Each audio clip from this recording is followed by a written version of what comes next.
Hello students, so in this video we will discuss part 4 of chapter number 1, the River Valley Civilization. In this video we will talk about Egyptian civilization. बेटा जो Egyptian civilisation है वो Nile river के bank पर है। बहुत बड़ी river है, longest river of the world is Nile river. If somebody asks you which is the longest river of the world, you just say Nile. Every year this river is prone to flood. हर साल इसमें flood आती है. And when flood water receded, जैसे flood water अपनी जगह पे वापस जाता है एक टाइम के बाद, तो वो हमें क्या देके जाता है बेटा? ब्लैक फर्टाइल सॉइल, है ना. जो ब्लैक फर्टाइल सॉइल है वो बहुत फर्टाइल है, और क्योंकि वो फर्टाइल है तो वहाँ पर आप जो भी ग्रो करोगे उसका गुड हार्वेस्ट मिलेगा, मतलब प्रोडक्शन बहुत अच्छा होगा. एग्रीकल्चर में जो भी प्रोड्यूस कर रहे हैं वो अच्छा प्रोड्यूस होगा. ठीक है. फिर जो नाइल रिवर जो वाटर प्रोवाइड कराती है, उस वाटर को इजिप्शियन थ्रू नेटवर्क डैम्स डैक्स रिजर्वायर स्टोर करके रखते हैं, और फिर उसी को फ्यूचर में एग्रीकल्चर पर्पसेस के लिए यूज़ करते हैं लार्ज स्केल पे. नेशनल नाइल रिवर है वो नेशनल हाईवे की तरह भी काम करती है, और इसी तरीके से जो इजिप्ट है उसके नेबरिंग कंट्री से बहुत अच्छी रिलेशनशिप है. अगर हम नाइल वैली की बात करें, तो narrow strip along the bank of Nile river approximately 1200 kilometre. See अगर हम वैसे इजिप्ट के और सारे एरियाज़ की बात करें तो वो डेजर्ट है. सिर्फ यही पर्टिकुलर एरिया में आपको रिवर मिलेगी. क्योंकि डेजर्ट है तो बहुत सारे फॉरेन इन्वेजन्स यहाँ पर नहीं हुए हैं, क्योंकि फॉरेन इन्वेजन को लगता था यहाँ पर बहुत सारे रिसोर्सेज अवेलेबल नहीं होंगे, क्योंकि डेजर्ट है. ठीक है. तो ये बहुत टाइम तक पीस और सिक्योरिटी को एंजॉय करता रहा, और इसी वजह से ये सिविलाइजेशन बहुत ज़्यादा प्रोग्रेस कर गई. ठीक है. For the above reasons the great ancient Greek historian Herodotus, Herodotus वो पर्सन है बेटा जिनको फादर ऑफ हिस्ट्री बोला जाता है. ठीक है.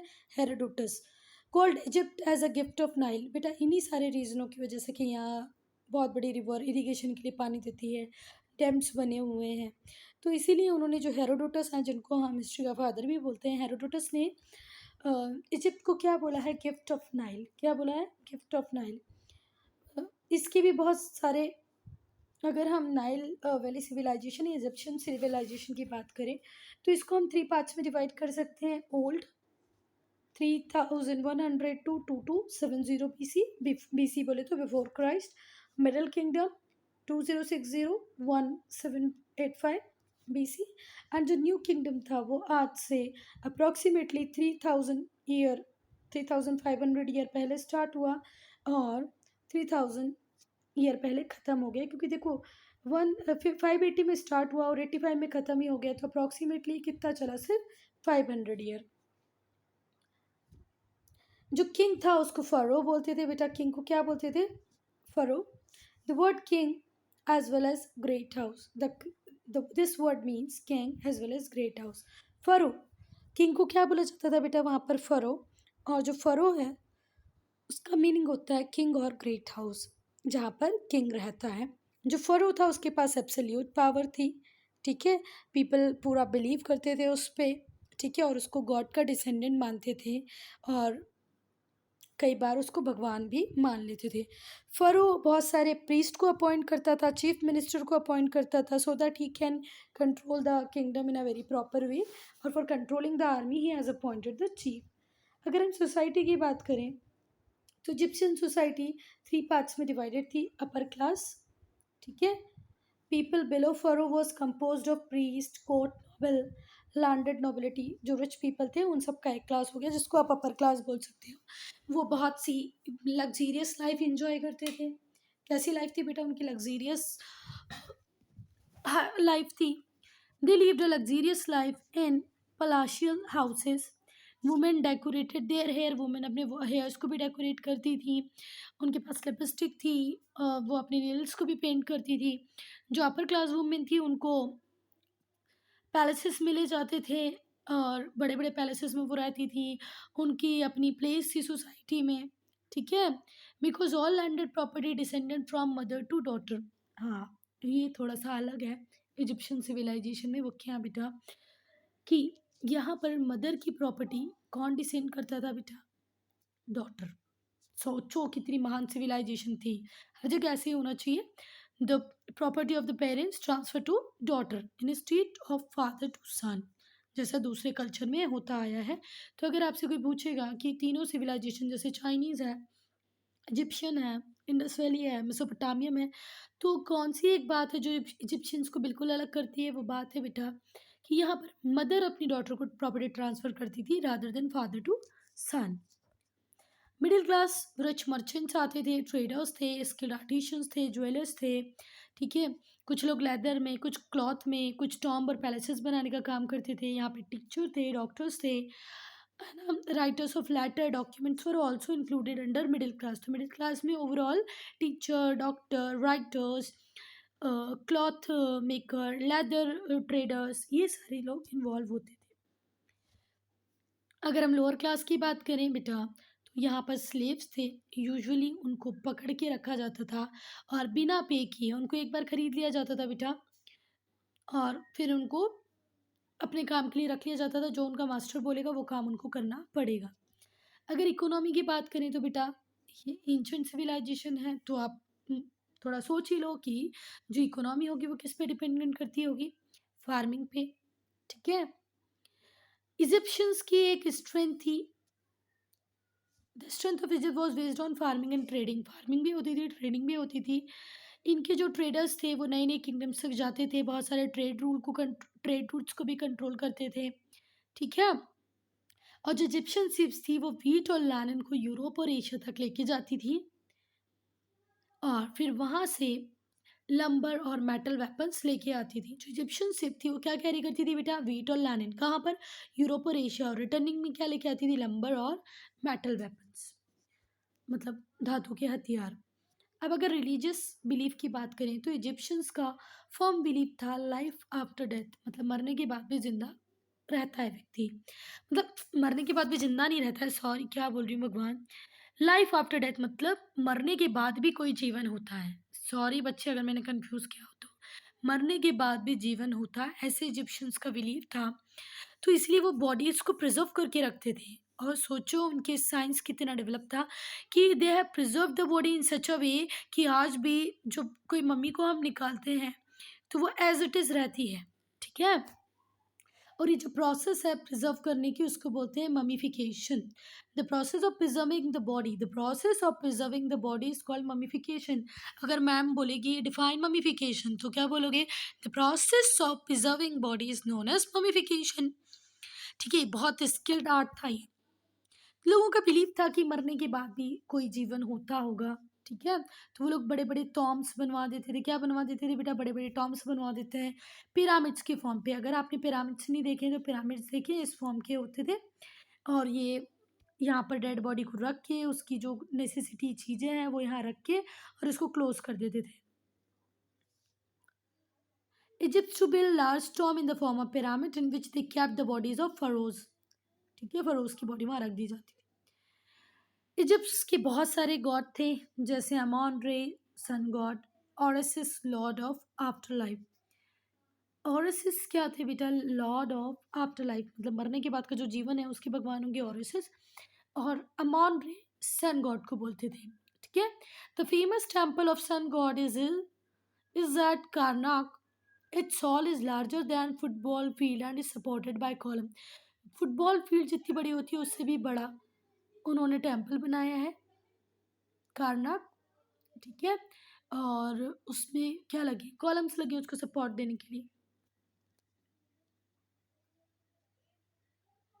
अगर हम आर्ट एंड आर्किटेक्चर की बात करें तो बेटा इजिप्शियंस ने बहुत सारी मैग्निफिशेंट बिल्डिंग्स बनवाई हैं, और उनका जो बेस्ट आर्किटेक्चर है वो ग्रेट पिरामिड्स में मिलता है।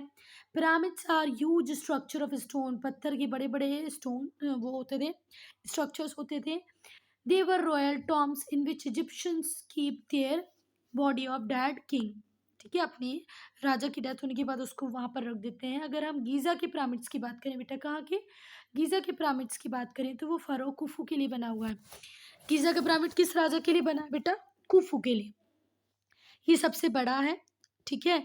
इसको बनाने में 1 लाख स्लेव्स लग गए थे जो कंटिन्यूसली 20 ईयर्स तक काम करते रहे, ठीक है। More than 20 lakh blocks of limestone, each weight 2 ton.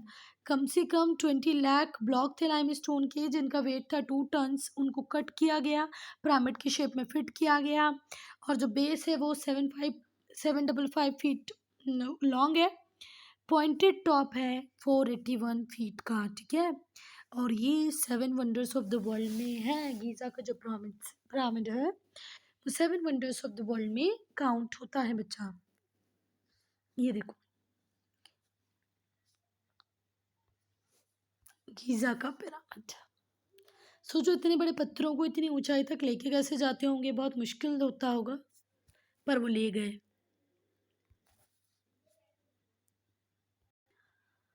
तो अगर हम दूसरे रिमार्केबल यूनिक स्पेसिमेन की बात करें जो इजिप्शियन आर्किटेक्चर को शो करता है, वो sphinx, which is a legendary figure. ये स्फिंक्स है, बहुत ही लीजेंडरी फिगर है। According to the Greek mythology, sphinx were the monster that had man head.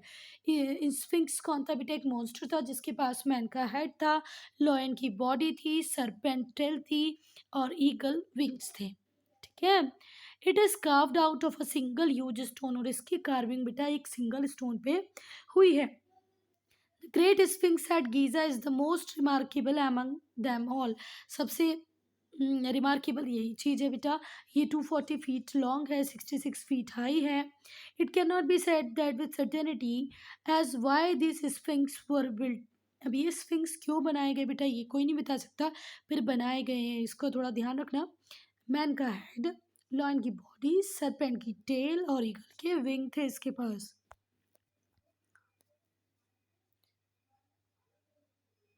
इन्होंने एक ग्लॉसी मटेरियल भी डेवलप किया था जिसको फाइन्स बोलते हैं, चीनी मिट्टी, और इसी से ये बीट, टाइल्स और फिगराइंस बनाते थे। बेटा ये थोड़ा सा इंटरेस्टिंग फैक्ट है, ध्यान रखें, मैडम ऑब्जेक्टिव क्वेश्चन यहाँ से बना सकती है। इंडस वैली जो पीपल थे वो भी मटेरियल का यूज़ करते थे बीट्स, ईयरिंग और बैंगल्स बनाने में, ठीक है।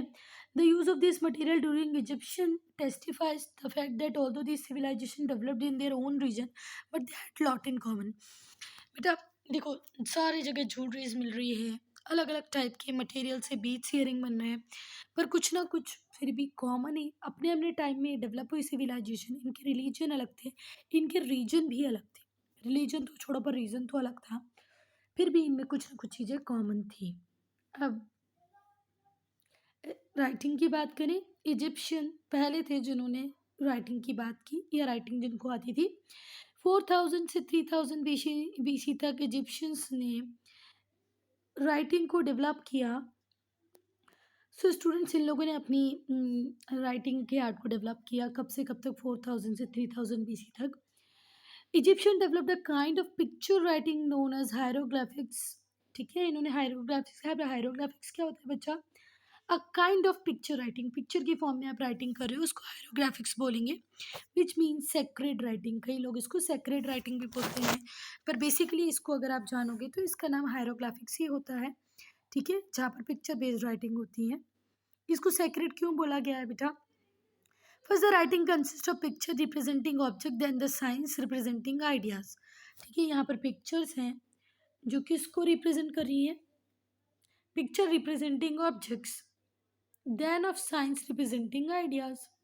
Signs were also used for sound. Sign का यूज साउंड को यूज करने के लिए होता है। They did not create an alphabetical system. इन्होंने कोई अल्फ़ाबेट नहीं बनाए, ठीक है। However, later on they developed simplified alphabet. इनके जो अल्फ़ाबेट थे उसमें 24 कंसोनेंट थे, पर कोई वोवेल नहीं था। ये बात थोड़ा सा ध्यान रखना बेटा, इनकी जो अल्फ़ाबेट थी उसमें 24 कॉन्सोनेंट थे, कोई वॉवल नहीं था। हायरोग्राफिक्स किसको बोलते हैं? पिक्चर राइटिंग, जो पिक्चर के फॉर्म में आप राइटिंग करते हो तो इसको हायरोग्राफिक्स बोलते हैं, ठीक है। इनिशियल लेवल पे इन्होंने किसी अल्फ़ाबेट को डेवलप नहीं किया, पर ग्रेजुअली फिर अल्फ़ाबेट डेवलप हो गए। साइंस आइडिया को, सॉरी, साइन जो थे इनके आइडिया को रिप्रेजेंट करते थे। शुरुआत की बात करें तो इजिप्शियंस ने क्ले टैबलेट्स पे लिखना स्टार्ट किया। क्ले टैबलेट्स के बाद वो वॉल्स पे लिखने लग गए, फिर बाद में वो पेपर पे भी लिखने लग गए। फर्स्ट बुक जो लिखी गई वो पैपरस प्लांट से बने पेपर के ऊपर लिखी गई। Kind of water read they grow in marches along the Nile river. Nile river के किनारे पे पेपरस प्लांट ग्रो होता था, उसी से इन्होंने पेपर बनाया। पेपर क्या बनाया, उसी के ऊपर इन्होंने लिखना स्टार्ट किया। इन्होंने इंक बनाई, ठीक है। वेजिटेबल मिनरल डाइल और गम का यूज़ करके इन्होंने क्या बना ली बेटा, इंक बना ली। A pointed reed was use as a pen, और जो पॉइंटेड रीड होती थी उसको पेन की तरह यूज़ किया। अब हम नॉलेज की बात करें तो knowledge, Egyptian invented the solar calendar. इन्होंने सोलर कैलेंडर बनाया, सन डायल्स बनाए, पिरामिड्स कंस्ट्रक्ट किए। मैथमेटिक्स मेडिसिन में भी ये बहुत आगे थे। नॉलेज केमिस्ट्री का भी था इनको। ये डेड बॉडी को अगर ये प्रिजर्व करके रख लेते इतने लंबे टाइम तक तो कुछ ना कुछ केमिकल को तो जानते होंगे ना, जिसको बॉडी पे लगाने के बाद ही तो बॉडी इतने दिन तक प्रिजर्व हुई, नहीं तो डेड बॉडी को प्रिजर्व करके रखना कोई आसान काम नहीं है जो ये कर पाए, ठीक है। एंजियस needed precise measurement for pyramid को कंस्ट्रक्ट करने के लिए प्रिसाइज मेजरमेंट देने की जरूरत है, जो इन लोगों ने लिया, मतलब इंजीनियरिंग भी इनकी डेवलप होगी। Egyptian doctors are familiar with the anatomy of the human body. जो इनके डॉक्टर्स थे उनको एनाटॉमी पता थी ह्यूमन बॉडी की, ठीक है। और कुछ हर्ब्स, मतलब कुछ जड़ी बूटियों का भी नॉलेज था। ये ब्रोकन बोन्स को ठीक कर देते थे, सर्जरीज परफॉर्म करते थे, वुंड्स को ठीक कर देते थे, ठीक है। इनको एस्ट्रोनॉमी का भी नॉलेज था और इसी वजह से ये फ्लड के टाइम को भी कैलकुलेट कर देते थे। तो स्टूडेंट्स आपको ये जान के हैरानी होगी, क्या जान के, कि इजिप्शियन वो पहले थे जिन्होंने एक कैलेंडर बनाया, सोलर कैलेंडर, जिसमें 365 डेज होते थे एक ईयर में, और 12 मंथ होते थे, 30 डेज होते थे, ठीक है। Remaining 5 days were for religious festival. जो बाकी के 5 दिन थे उन्होंने वो रिलीजियस फेस्टिवल के लिए रखे थे। 1000 BC में जो ग्लोरियर स्प्लेंडर था इजिप्शियन सिविलाइजेशन एम्पायर का, वो फ्लोरिश हो गया। 2000 साल तक ये फ्लोरिश रहा, फिर धीरे धीरे करके डिक्लाइन होने लगा। Actually decline of empire had set in the collapse of new kingdom. Internal revolt होने लगे, फॉरेन इन्वेजन होने लगे, माइट माइटी एम्पायर को फिर किसी ने बाद में बहुत ध्यान दिया नहीं। बहुत सारे अचीवमेंट है इस एम्पायर के। देखो, ये ओल्ड 3 से 2500 तक, फिर मिडिल आएगा 2000, फिर न्यू किंगडम आई 1500 से 1100 तक, फिर 1000 से 0 तक इजिप्ट की जो ग्लोरी थी वो डिक्लाइन कर गई, ठीक है।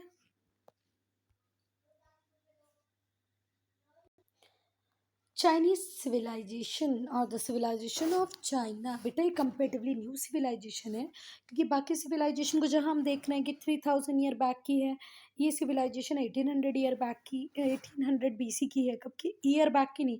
बाकी सिविलाइजेशन जैसे हम इंडस वैली की बात करें तो 5000 है, पर वहीं पर अप्रॉक्सीमेटली ये 3500 BC की बात कर रहे थे, पर यहाँ पर तो ये 1800 BC है। इट मीन्स ये कंपेरेटिवली नई सिविलाइजेशन है, ठीक है। अंडर द शांग डायनेस्टी, किस कौन सी डायनेस्टी थी, शांग डायनेस्टी थी, जिसने कब से कब तक रूल किया, 765 से 1123 तक रूल किया। जैसे दूसरी एंशियंट सिविलाइजेशन थी, ये भी रिवर वैली सिविलाइजेशन थी, और एक किस रिवर, दो रिवर्स के पास थी, हुआंगो एंड यंग्सकियांग, हुआंगो एंड यंग्सकियांग, ठीक है। It was the valley civilization of two rivers, Huangho and Yangtze, ठीक है। चाइनीज सिविलाइजेशन इन दो रिवर के पास बहुत ज़्यादा फ्लोरिश कर गई, क्योंकि यहाँ पर सफिशिएंट वाटर था। जब रिवर अपने कोर्स को चेंज करती थी तो कई बार फ्लड ले आती थी, कई बार पूरी तरीके से क्रॉप को ख़राब डिस्ट्रॉय कर देती थी, ठीक है। That is why हुआंगो is called sorrow of China. इसीलिए हम हुआंगो रिवर को क्या बोलते हैं, सॉरो ऑफ चाइना। मुझे आप लोग सॉरो ऑफ उड़ीसा और सॉरो ऑफ बिहार रिवर का नाम बताएं, ठीक है। Sorrow of Bihar, sorrow of Orissa. Heavy destruction due to its nature, river did not perish। बेटा रिवर नहीं, चाइनीज वाली सिविलाइजेशन, इतना ये रिवर इतना नुकसान करती थी, फिर भी इसने कभी भी चाइनीज सिविलाइजेशन को पूरी तरह ख़त्म नहीं किया। हुआंगो को आप येलो रिवर भी बोल सकते हो। Huangho is also known as yellow river, it is also known as sorrow of China. पीली नदी भी है और चाइना का सौर भी है। इतना खतरनाक हमेशा फ्लड आने के बाद भी बच्चा ये कभी भी चाइनीज सिविलाइजेशन के ख़त्म होने का रीज़न नहीं बनी। अगर हम नॉलेज की बात करें सांग हिस्ट्री की, तो जो फर्स्ट रूलर थे चाइना के, उनका हमको पता चला एक्सकवेशन से। ठीक है, हमें ये भी पता चला कि वो ब्रोंज वर्क जानते थे। जो सांग की साइट्स मिली है उसमें स्कल्पचर बहुत अच्छे बनाए हैं, beautifully decorated bronze, carved Ivory मिले हैं। ठीक है, और ये भी पता चला है कि जो सांग पीरियड के जो लोग थे वो हाईली सिविलाइज्ड थे, बहुत ही ज़्यादा सभ्य थे। सांग period ended with the successful invasion of जो। सांग के बाद कौन आए बच्चा? जो। The Zhou dynasty ruled from 1123 to 256 BC. Chinese civilization developed greatly during Zhou rule. Zhou rule कब आया? सांग डायनेस्टी के बाद आया, और ये भी एक सक्सेसफुल, इनके टाइम में भी चाइनीज सिविलाइजेशन ने बहुत सक्सेस अचीव की। सो बेटा, जो जो डायनेस्टी के जो किंग थे वो बिलीव करते थे कि हम प्रीस्ट किंग्स हैं, गॉड सन्स ऑफ हेवन हैं। और लोगों का बिलीव था बेटा, जो किंग होते हैं उनके एंसेस्टर्स कहीं ना कहीं गॉड ही होते हैं। अगर हम सोसाइटी की बात करें तो बेटा, जैसे दूसरी सोसाइटीज़ थी, चाइना की सोसाइटी भी बहुत सारे क्लासेस में डिवाइडेड थी। टॉप पे एम्परर था, और एम्परर और एम्परर की family, emperor followed by nobleman. Second category consist करती है मर्चेंट, आर्टिशन, क्राफ्ट पर्सन की। ठीक है, और स्लेव सबसे बॉटम में थे। हर सिविलाइजेशन पे ऊपर राजा और सबसे नीचे स्लेव है। चाइना की जो सोसाइटी है उसमें फैमिली सिस्टम डेवलप हुआ। Family was close knit unit, was considered sacred. In practice ancestor worship वहाँ पर होती थी। आज भी चाइना में एंसेस्टर वर्शिप होती है बेटा। आपके जितने भी एंसेस्टर होते हैं, आप मिल के उनको याद करते हो, उनके लिए 4-5 डेज का पूजा वगैरह करते हो, एक साथ सारे लोग मिलते हो। This system greatly help in uniting people and familial love, और यही सारी चीज़ों से फैमिलियल लव में लोग आए। अर्ली चाइल्डहुड की बात करें अगर हम, in the early childhood Chinese children were taught to respect and wisdom and achievement of their ancestor. बचपन ही बच्चों को सिखा दिया जाता है चाइनीज़ बच्चों के, तुम्हारे जो एंसेस्टर थे उनके जो अचीवमेंट्स थे, उन ये विजडम जो थी उसको रेस्पेक्ट करना है। कन्फ्यूजन्स की बात करें अगर बेटा, Confucius was ancient China great teacher. Confucius कौन थे बेटा? चाइना के बहुत महान टीचर थे, शिक्षक थे। उन्होंने गुड मैनर्स पे बहुत एम्फेसिस किया। पेरेंट्स को रेस्पेक्ट करो, अच्छा बिहेवियर करो। Confucius consider people of the whole country as one family. Confucius का मानना ये था कि पूरी कंट्री में हम जितने भी लोग हैं सारे के सारे फैमिली हैं। ठीक है, with the king in the position of father, और इन सबके किंग, फादर कौन है? King. Confucians is based on moral idea. Confucianism की अगर हम बात करें तो प्रैक्टिकली मॉरल आइडियाज पे बिलीव करता है। ठीक है, जो कन्फ्यूशियस होते थे वो एक टीचर थे, और इनका बहुत ज़्यादा फर्म बिलीव था कि गुड मैनर्स हो, आप अपने पेरेंट्स को रिस्पेक्ट करो। और फिर इन्हीं से बना धर्म जो रिलीजन कन्फ्यूजनिज्म। तो कन्फ्यूजन मॉरल आइडियाज़ की बात करता है। किसकी बात करता है बेटा? मॉरल आइडियाज़, नैतिक रूप से आप सही होने चाहिए। People of China like other primitive people worship the forces of nature. Ancient civilization आप कोई भी ले लो, हर जगह जो फोर्सेस नेचर के हैं उनको सब लोग रिस्पेक्ट करते हैं। कन्फ्यूजन के अलावा वहाँ पे जाओइज्म भी आया और बुद्धिज़्म भी आया। टाओइज्म मत पढ़ना इसको, जाओइज्म भी आया और बुद्धिज़्म भी चाइना में आया।